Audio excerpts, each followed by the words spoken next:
Assalomu alaykum, sog'lomsizlar birodarlar.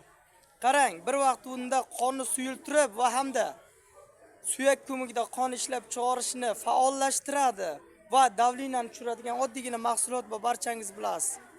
Qizil lavlagi, ana shuni sokini kunda 50 grammdan 2 mahal iste'mol qiling. Xudo xolasa qon ishlab chiqarish faol bo'ladi va hamda undan tashqari qon suyuladi. 90% tanaga tezlik bilan filtrlanib suriluvchi hisoblanadi. Undan tashqari hozir yana bitta narsa mahsulot ko'rsataman. U ham juda yaxshi naf beradi o'rtoqlar. Mana bunisi esa arab xurmosi. Ko'rasizlarmi? Yosh bolalarga qarang. 4 ta, 5 ta donadan 3 mahal ovqatdan oldin iste'mol qiling.